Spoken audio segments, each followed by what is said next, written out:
ఓం సాయిరామ్ శ్రీమాత్రే నమః. అమ్మ బిడ్డలందరికీ నమస్కారం ఫ్రెండ్స్. అందరూ కూడా సుఖంగా సంతోషంగా ఆరోగ్యంగా ఉండాలని మనస్ఫూర్తిగా కోరుకుంటూ ఈరోజు శుక్రవారం శుభాకాంక్షలు ఫ్రెండ్స్. మీ అందరికీ కూడా అమ్మవారి దయ వలన మీ కోరికలన్నింటినీ కూడా అమ్మవారు తీర్చేయాలని మీ తరపున నేను కూడా అమ్మవారిని మనస్ఫూర్తిగా కోరుకుంటూ ముందుగా అమ్మవారి పాదపద్మంకి ఒక్కసారి నమస్కరించుకుని వీడియోలోకి అయితే వెళ్ళిపోదామండి. ఇక రోజు అమ్మవారు అమ్మ మాటగా నా నోట ఏమి పలికించబోతున్నారు అంటే, బిడ్డ కోరిక తీరలేనిది ఎంతో కోపంగా ఉన్నావు, నీకోసం నేను విజయవాడ దుర్గమ్మనే వచ్చానమ్మా, నీకోసం గుడ్ న్యూస్ని తీసుకొచ్చాను. ఇది ఎవ్వరూ లేనప్పుడు మాత్రమే వినాలి తల్లి.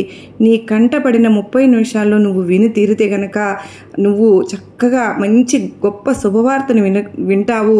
జాగ్రత్త, నిర్లక్ష్యం అసలే చేయకు బిడ్డ, అశ్రద్ధతో ఉండకమ్మా. ఎందుకంటే సాక్షాత్తు దుర్గమ్మనే విజయవాడ నుంచి వచ్చాను, నీకోసమే తరలి వచ్చాను, కదలి వచ్చాను. నీ కోరిక తీరలేదని బాధతోనూ కోపంతోనూ ఉన్నావు కదూ, అందుకేనమ్మా నీకోసం 1 కాదు 2 కాదు ఏకంగా 5 శుభవార్తలు తీసుకొచ్చి నీ దోసిట్లో ఈ శుక్రవారం రోజున పోయిపోతున్నాను. అందుకే జాగ్రత్తగా విను, ఏం చెప్తున్నానో, ఈ శుభవార్తలు నీకు ఎందుకు అందించబోతున్నానో ఖచ్చితంగా తెలుసుకుని తీరాల్సిందే బిడ్డ. ఎందుకో తెలుసా, సాక్షాత్తు దుర్గమ్మ నీ దగ్గరికి రావడం అంటే మాటలా తల్లి. ఎన్ని జన్మల పుణ్యఫలం ఉంటే ఆ అదృష్టం నీకు దక్కింది కనుక ఈ అవకాశాన్ని అస్సలు వదులుకోకు అమ్మా అని అమ్మవారైతే హెచ్చరిస్తున్నారు. ఎందుకు ఇలా హెచ్చరిస్తున్నారు, ఎంతలా ఎందుకు చెప్తున్నారు?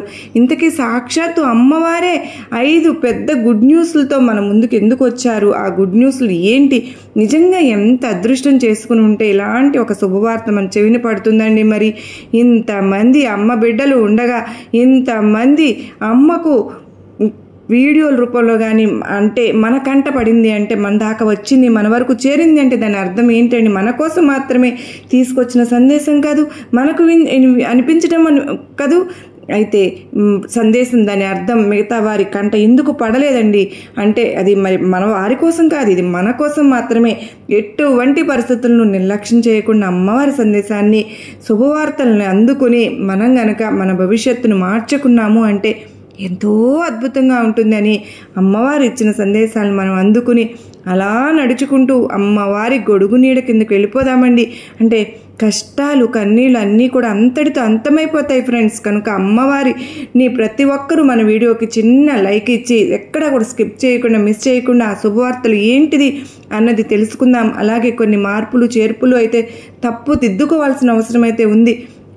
అమ్మవారు ఈరోజు మనకు ఇంకా కూడా ఈ వీడియోకి లైక్ ఇవ్వకపోతే ఖచ్చితంగా ఇచ్చేయండి. మన ఛానల్ని మొదటిసారి చూస్తున్నారా, ఛానల్ని సబ్స్క్రైబ్ చేసుకోండి, మీ సపోర్ట్ నాకు అందివ్వండి. చాలామంది అంటూ ఉన్నారు, అక్క మాకు 1 వీక్లోనే మేము వీడియోస్ చూడటం మొదలుపెట్టిన తర్వాత మాకు ఎంతో మార్పు మా జీవితంలో కనిపించింది అక్క అని కామెంట్ పెడితే నాకు ఎంతో ముచ్చటేసింది. నిజంగా అలాగా ఒకవేళ జరిగినా కూడా ఈరోజు సిన్సియర్గా ఎవరండి ఒప్పుకుంటున్నారు? ఏదో లేక ఆకతీయంగా జరిగిపోయింది అని చెప్పి అనుకుంటున్నారే కానీ నిజంగా అంటే వాళ్ళు ఎంతో ఇదిగా నిబద్ధతగా మనకి షేర్ చేశారు ఫ్రెండ్స్. నాకు అందుకు సంతోషం అనిపించింది.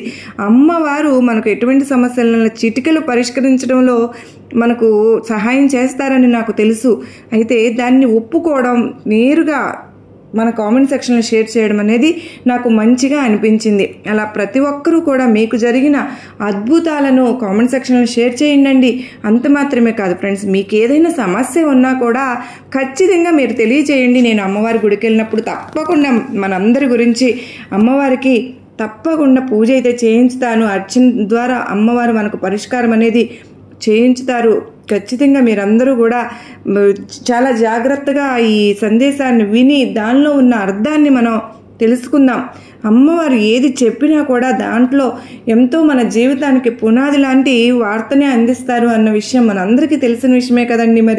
మరి మీకు చాలా నచ్చుతున్నాయి అని చాలామంది చెప్తున్నారు. నిజంగా మీకు అంతగా నచ్చినప్పుడు ఒక చిన్న లైక్ ఇవ్వడం మాత్రం మర్చిపోతూ ఉన్నారు ఫ్రెండ్స్. సబ్స్క్రైబ్ చేసుకోవడం కూడా మర్చిపోతూ ఉన్నారండి.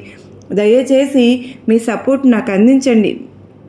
నేను మీ నుంచి కోరుకునేది అది ఒక్కటే మాత్రమే, మీకు మీ సమస్యలకు పరిష్కారానికి మీ హ్యాపీనెస్ని అమ్మవారు ఇచ్చిన దాన్ని నాతో షేర్ చేసుకోండి. ఇక అమ్మవారి సందేశం విషయానికి వస్తే కనుక, బిడ్డ ఎంతో కోరిక తీరలేదని బాధపడుతూ ఉన్నావు, కళ్ళ నీళ్లు కూడా పెట్టుకుంటూ ఉన్నావు, ఎంతో కోపంగా కూడా ఉన్నావు. భగవంతుడు కూడా నన్ను వదిలేశాడు, నా దుర్గమ్మ నా చెయ్యి వదిలేసింది, నా దైవాన్ని కూడా నువ్వు నిందిస్తూ దూషిస్తూ ఉన్నావు కదా, ఆ కోరిక తీరలేదని ఎంతో బాధపడుతూ కూడా ఉన్నావు. సాక్షాత్తు నీ బాధ చూడలేకనేనమ్మా కనకదుర్గమ్మని నీకు శుభవార్తను అందించుదామని శుక్రవారం రోజున వచ్చాను బిడ్డ, నీకు అందివ్వబోతున్నానమ్మా. అయితే నీకు కోరిక ఎందుకు తీరలేదు, మిగిలిపోయింది ఎందుకు అని బాధపడుతున్నావంటే నువ్వు సరిదిద్దుకోవాల్సిన తప్పులు ఏమైనా ఉన్నాయా, నువ్వు మార్చుకోవాల్సినవి నీలో లక్షణాలు కానీ గుణాలు కానీ ఏమన్నా ఉన్నాయా? ముందుగా అవేంటో నీకు చెప్పి ఆ తర్వాత నీకు దుర్గమ్మ తల్లిని అందిస్తున్న గుడ్ న్యూస్లు కూడా నీకు తెలియచేస్తాను. జాగ్రత్తగా వినమ్మ తల్లి. అయితే ఎవరు లేనప్పుడు మాత్రమే, చుట్టూ ఎవరు లేనప్పుడు మాత్రమే నువ్వు విన్నావు అంటే ఈ సందేశంలోని అర్థం నీకు చక్కగా అర్థమవుతుంది అమ్మా అని అమ్మవారు అయితే మనకు చక్కగా తెలియచేస్తున్నారు ఫ్రెండ్స్. కనుక జాగ్రత్తగా మనకు కనుక ఆ పెద్ద గుడ్ న్యూస్లు ఏంటి, మన చెవిన పడబోతున్నా ఏంటి, మన కంట పడబోతున్నాయి కనుక జాగ్రత్తగా మనం అందుకోవాలి. ఏమాత్రం కూడా నిర్లక్ష్యం చేయకూడదండి. ముందుగా మనం తెలుసుకోవాల్సిన తప్పులు ఏంటి, సరిదిద్దుకోవాల్సిన పొరపాట్లు ఏంటి అనేది తెలుసుకుందామండి. వాటిని సరిదిద్దుకున్నాము అంటే కనుక మన జీవితం అద్భుతంగా ఉంటుంది. ఇక మనం ఎలా ఉంటాము అంటే మన మనస్తత్వం ఎలా ఉంటుందంటే మనం నలుగురితో ఎలా నడుచుకుంటున్నాము అని అంటే కనుక కొన్ని తెలియని విషయాలు కూడా ఉంటాయి బిడ్డ. అవి నీకు ఈరోజు నేను విప్పి చెప్పబోతున్నాను. నువ్వు చేస్తున్న తప్పులు ఏంటో, పొరపాట్లు ఏంటి, ఎక్కడ నువ్వు సరిదిద్దుకోవాలో, ఎలా నడుచుకోవాలో ఈ ప్రతి ఒక్కటి కూడా నీకు అర్థమయ్యేలాగా చెప్తాను. ఒక్కొక్కసారి ఎలా ఉంటావు, నీ మనసులో ఉన్న విషయాలు అసలు బయట పెట్టవు ఎవరితో కూడా. విషయాలనైనా సరే, ఇతర విషయాలు ఎవరైనా నీకేదైనా చెప్పారనుకో దాన్ని చాలా జాగ్రత్తగా నిగూఢంగా ఉంచుకుంటావు నీ మనసులోనే, ఎవ్వరికి చెప్పవు. ఏదైనా గుట్టు నీ దగ్గర నుంచి రాబట్టాలి అంటే అస్సలు ఎవరి వల్ల కాదు. ఎవరైనా నీతో అబద్ధాలు చెప్పాలి అంటే మాత్రం చాలా భయపడతారమ్మా. నీకు ఊరికే తెలుసుకోగలుగుతావు, వాళ్ళని గ్రహించేస్తావు. అంతటి నీకు అంటే దాన్ని ఏమంటారు, గ్రహశీలత అంటే నువ్వు వాళ్ళని పరీక్షించేస్తావు, అర్థమైపోతాయి వాళ్ళ తెలివితేటలు పసిగట్టేస్తావను. ఒక్కసారి నీలో మార్చుకునే మనస్తత్వం అయితే కాదు కానీ ఈ దృఢ సంకల్పం అనేది జీవితంలో మంచి స్థితి రావడానికి ఎంతగానో కష్టపడుతూ ఉంటావు. నీకు మంచితనం ఎంతో, పట్టుదల కూడా అంతే అధికంగా ఉంటుంది. ఎక్కువగా నువ్వు అనేక మంది దీనివల్లనే నమ్మ శత్రువులు నీకు తయారవుతున్నారు. ఎందుకో తెలుసా, నీకు ఎక్కువగా కోపంగా ఉంటావు. అటువంటి కోపం ఉన్నవారు అంటే మరి ఎదుటి వారికి నీ వల్ల వాళ్లకు బాధ కలిగి నీ మీద శత్రుత్వం పెంచేసుకుంటూ ఉన్నారు. నీ కోపం ఒక్కొక్కసారి ఎవ్వరూ ఊహించిన విధంగా తారస్థాయికి వెళ్ళిపోతూ ఉంది. నీతో ఉన్నవాళ్ళు అసలు ఎందుకు బాబోయ్ ఇంత దూరంగా ఉంటేనే మంచిది అని అనుకునేటట్టు కూడా ఉంటుంది ఒక్కొక్కసారి. అంటే కోపానికి ఖచ్చితంగా నువ్వు ఎవరో ఒకరు నీ చేతిలో కానీ అంటే నీ చేతిలో ఏది ఉంటే అది గిరాటేసేస్తావు. దానివల్ల పరిణామాలు చాలా క్లిష్టంగా తయారవుతూ ఉంటాయి. నీ మాటలకు వాళ్ళు ఊరికినే బాధపడిపోయే విధంగా నువ్వు మాట్లాడుతూ ఉంటావు. సూటిగా మాట్లాడతావనే చెప్పుకోవాలి.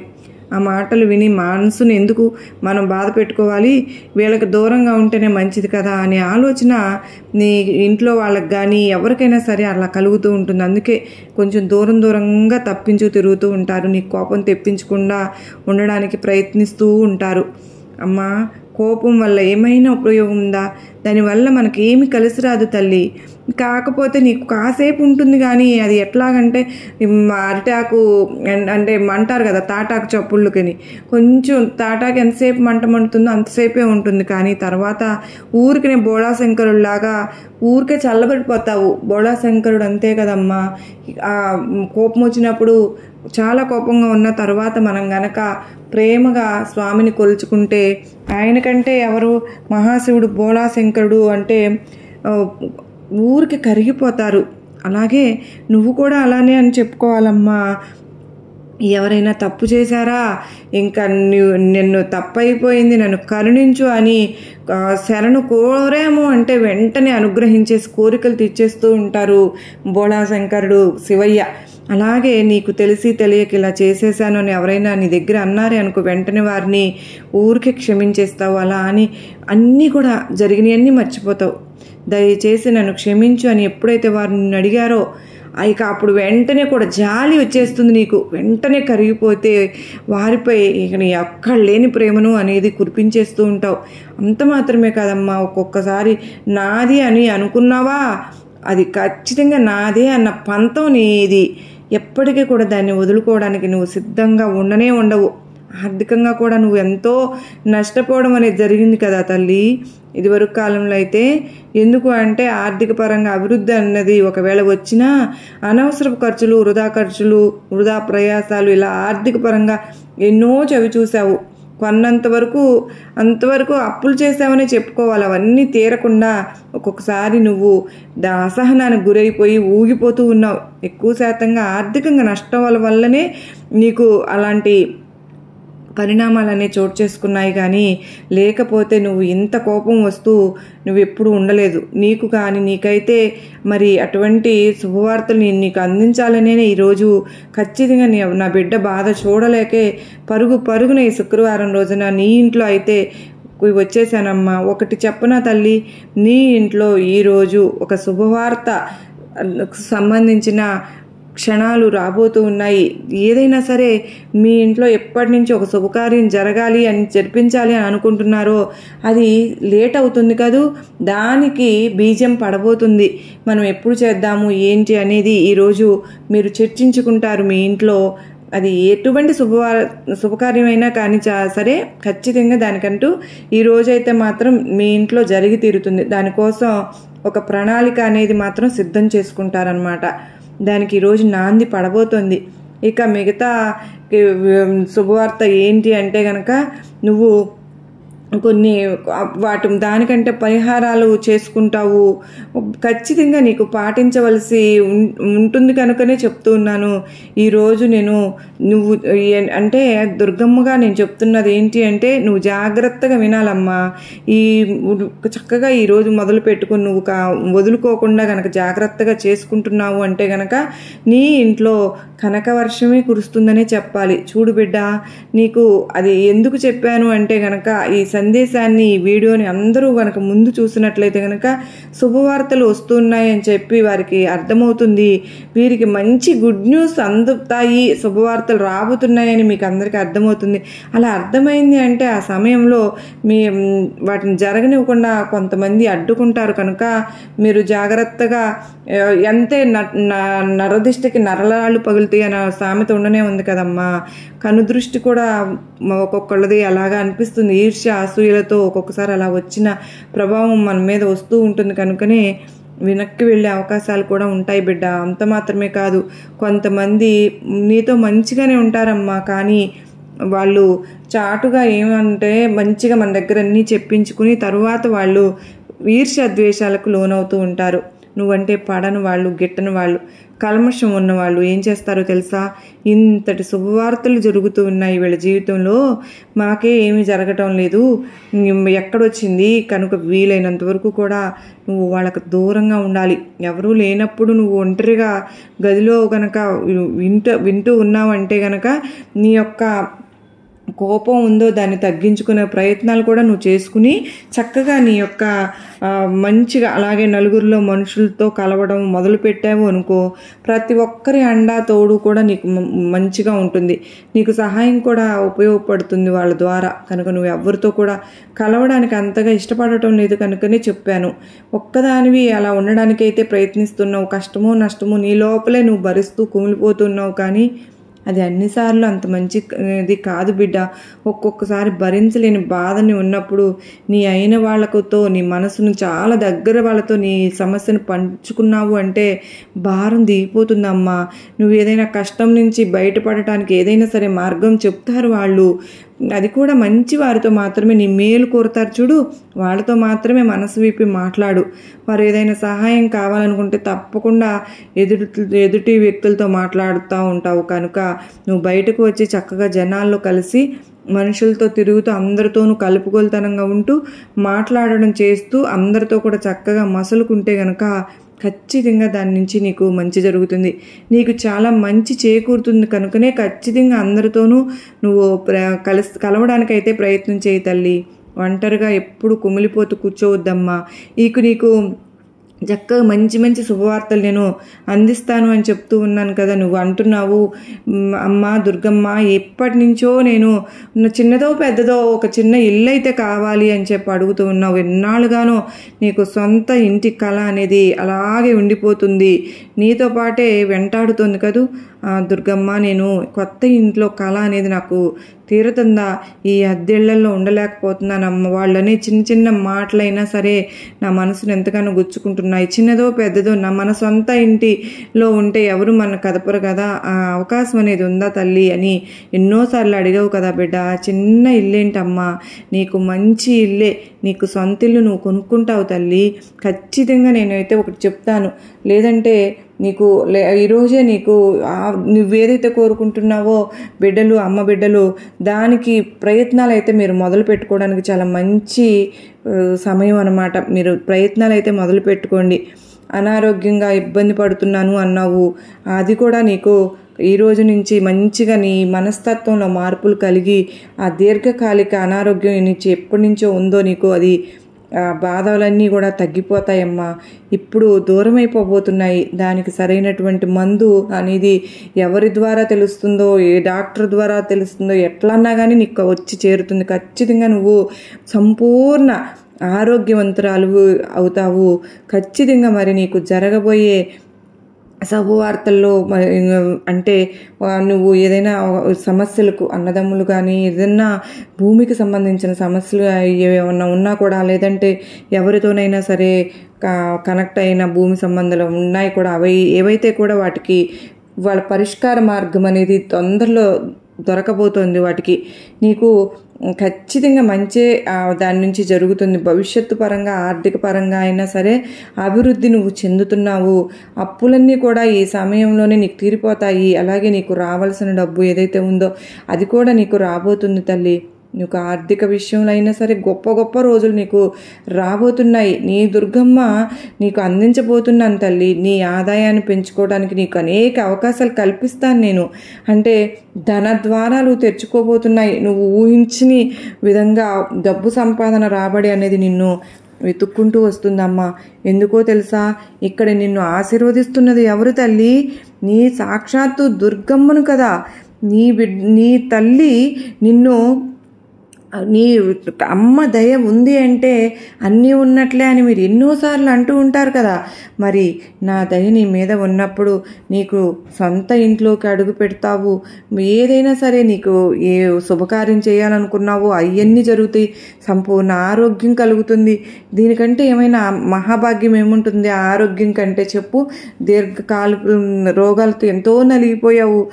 సంపూర్ణ ఆరోగ్యంతో ఇక్కడి నుంచి నువ్వు ఉండబోతావు. అలాగే నీకు ఏదైనా సరే ఎవరితోనైనా కోర్టు సమస్యలు, ఎన్ని ఇబ్బందులు ఉన్నాయి కదూ. ఇవి ముఖ్యంగా, మరీ ముఖ్యంగా అంటే అమ్మ, డబ్బు లేనిదే అసలు మనకు జీవితం గడవటం లేదు. 500 రూపాయల కాగితం తీసుకెళ్తే 5 నిమిషాలు ఉండట్లేదు. అంటే ప్రతి ఒక్కటి జీవితం అంతా డబ్బుతోనే మొదలవుతుంది. క్షణం కూడా డబ్బుతోనే మొదలవుతుంది. వెతుక్కుంటూ ఆ డబ్బు అనేది రాబోతుంది. ఇంతవరకు నువ్వు అప్పులతో ఎంత బాధపడ్డావో, అప్పులు కట్టలేక ఎంతెంత అల్లాడిపోయావో అవన్నీ కూడా తీరిపోబోతున్నాయి బిడ్డ. అంతమైపోతున్నాయి. అప్పుల బాధ నుంచి బయటపడి నువ్వు హాయిగా గుండెల మీద చెయ్యి వేసుకుని పడుకోబోతున్నాము అంటే అద్భుతమైనటువంటి సమయం నీకు వచ్చిందమ్మా. ఆర్థిక ఇబ్బందులన్నీ కూడా అయితే తొలగిపోయి ఆర్థిక నిర్ణయాలు తీసుకునేటప్పుడు కూడా నిన్ను నువ్వు చక్కగా నమ్ముకుని చేసుకుంటావు. లేదంటే నమ్మకమైన వ్యక్తి కూడా నీ కుటుంబంలో వాళ్ళు ఎవరైనా సరే, భర్త లేకపోతే భార్యనా, లేదంటే అక్క చెల్లిలా, లేదా తల్లిదండ్రులు ఎవరన్నా నీకు సలహాలు మాత్రం చక్కగా ఇస్తారు. వాళ్ళ సలహా నీకు ఎంతగానో ఉపయోగపడుతుంది బిడ్డ. ఇక నీ జీవితానికి సంబంధించినంత వరకు నీకు ఉద్యోగం చేసే చోట కానీ, అది వ్యాపారం చేస్తున్నావా, లేకపోతే నీ వృత్తి ఏదైనా సరేనమ్మా, గొప్ప గొప్ప అవకాశాలు నీకు కల్పిస్తాను. ఇక ముందు నిన్ను చూసిన వాళ్ళు, నేను ఇంతకాలం చూసింది వీళ్ళైనా అసలు అన్నంతలా నువ్వు మారిపోతావు. నిన్న మొన్నటి దాకా రూపాయికి అసలు కటకటకలాడిన వాళ్ళు ఈ వ్యక్తి ఈ స్థితిలో ఎలా ఉన్నారు, ఇంత ఉన్నత స్థాయికి ఎలా వెళ్ళారని నోటి మీద వేలేసుకునేటట్లుగా నీ జీవితాన్ని తీర్చిదిద్దబోతున్నాను. అద్భుతమైన రోజులు నీకు రాబోతున్నాయి. అయితే ప్రతి ఒక్క పనిలో విజయం అనేది నువ్వు సాధించేటట్టుగా నేనే చూస్తాను తల్లి. నీ బతుకంతా బంగారం కాబోతుంది. సాక్షాత్తు నీ దుర్గమ్మ నీకు అందరివ్వబోతున్న ఈ శుభవార్తలను నిర్లక్ష్యం చేయకుండా చక్కగా అందుకున్నావు అంటే నీకు చక్కగా అమ్మవారి అనుగ్రహం ఖచ్చితంగా జరిగి తీరుతుంది. నువ్వు ఒక్కసారి వీలైతే అమ్మవారి గుడికి వెళ్ళిరా అమ్మ, ఈరోజు నీకోసం నేను నీ దుర్గమ్మను ఎదురు చూస్తూ ఉంటాను బిడ్డ. ఖచ్చితంగా నువ్వు చక్కగా నీకు వీలుంటే ఏం కావాలన్నా నాకు చిన్నది ఏదైనా సరే, ఒక పండో ఏది సమర్పించుకున్నా చాలమ్మా, నువ్వు ఎప్పుడు సంతోషంగా ఉండాలని ఈ తల్లి ఆశ అంటూ అమ్మవారు ఒక అత్యద్భుతమైన సందేశంతో మనకు ముందుకు వచ్చారు కదా ఫ్రెండ్స్. ఈ సందేశం అనేది మనకు ఎంతగానో నమ్మకాన్ని ధైర్యాన్ని కలిగించింది కాదు. ఈ శుక్రవారం రోజున మనందరము కూడా అమ్మవారి ఆశీస్సులు తీసుకోవడానికి అమ్మను మన కోసం ఎదురు చూడటం కాదండి, మనం అమ్మను చూడాలన్న తపనతో తహతహతో మన అమ్మ దగ్గరికి వెళ్దాం. చక్కగా అమ్మవారి ఆశీస్సులు మనందరము తీసుకుందాం. సుఖంగా సంతోషంగా ఆయురారోగ్యాలతో అష్టైశ్వర్యాలతో మనందరము ఉండాలని మనస్ఫూర్తిగా ఆ తల్లిని వేడుకుంటూ సర్వే జనా సుఖినో భవంతు.